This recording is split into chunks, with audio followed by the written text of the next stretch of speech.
Hey guys, আসসালামু আলাইকুম। Welcome back to my channel cook with Reshma. আজকে আমি আপনাদের তৈরি করে দেখাবো মার্বেল কেকের রেসিপি।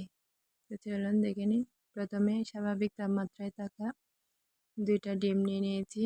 ডিম দুটি ভেঙে আমি কুসুমটা আলাদা করে নিচ্ছি। এরপর সাদা অংশটা হ্যান্ড বিটারের সাহায্যে বিট করে নিয়ে যখন বাবল ক্রিয়েট হবে তখন 1/4 কাপ থেকে একটু কম নিয়েছি চিনি। আপনারা যদি বেশি খান একটু বাড়িয়ে নিতে পারেন। দিয়ে ভালোভাবে বিট করে নিব যতক্ষণ না স্টিফ হয়। এভাবে যখন স্টিফ হয়ে আসবে তখন ডিমের কুসুমটা দিয়ে দিব। আর আন্দাজ করে 1 টেবিল চামচের মতো রান্নার রেগুলার তেল দিয়ে দিলাম। দিয়ে বিট করে নিব। আপনারা ভ্যানিলা এসেন্স যদি দিতে চান দিয়ে নিতে পারেন।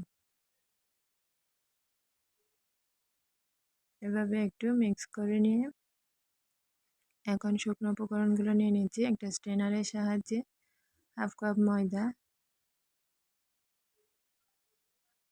1 চা চামচ কর্নফ্লাওয়ার, 1/4 চা চামচ বেকিং পাউডার নিয়ে আমি একটু চেলে 2বারে মিশিয়ে নিব। হালকা হাতে এভাবে ঘুরিয়ে ঘুরিয়ে মিক্স করে নেবেন। বেশি তাড়াতাড়ি মিক্স করতে চাইলে ব্যাটারটা কিন্তু নষ্ট হয়ে যাবে। আস্তে আস্তে মিক্স করে নিতে হবে। 2বারে মিক্স করে নিচ্ছি।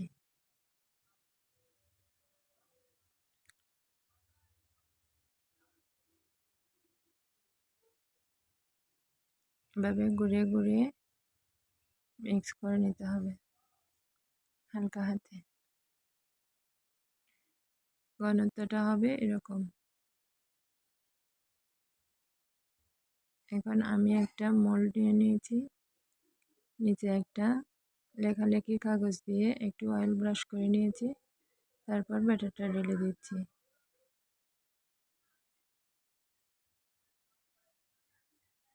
উপরে মার্বেল কেকের শেপ দেওয়ার জন্য আমি একটু ব্যাটার রেখে দিয়েছি। 1/4 চা চামচ কোকো পাউডার দিয়ে এগুলো মিক্স করে একটা পাইপিং ব্যাগের সাহায্যে উপরে একটু সাজিয়ে নেব। আমার ভিডিওটি ভালো লাগলে আমার চ্যানেলটিকে সাবস্ক্রাইব করবেন। বাসায় বানিয়ে কমেন্ট করে অবশ্যই আমাকে জানাবেন কেমন হয়েছে আমার রেসিপিটি।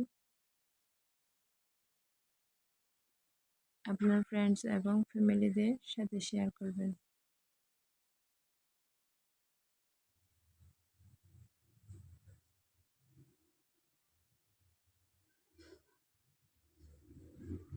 এভাবে করে আমি সাজিয়ে নিচ্ছি। আপনারা যে কোনো রকম সাজিয়ে নিতে পারেন ফুল দিয়ে বা এভাবে।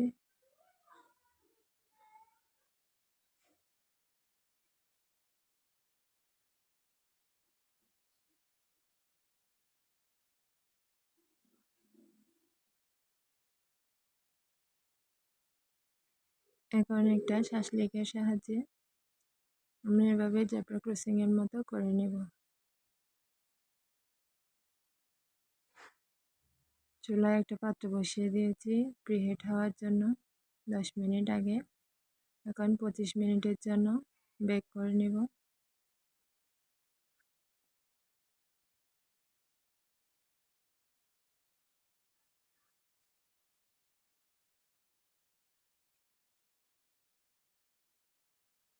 পঁচিশ মিনিট পর দেখুন মাশাআল্লাহ আমার কেকটা এখন আনমোল্ড করে দেখাচ্ছি।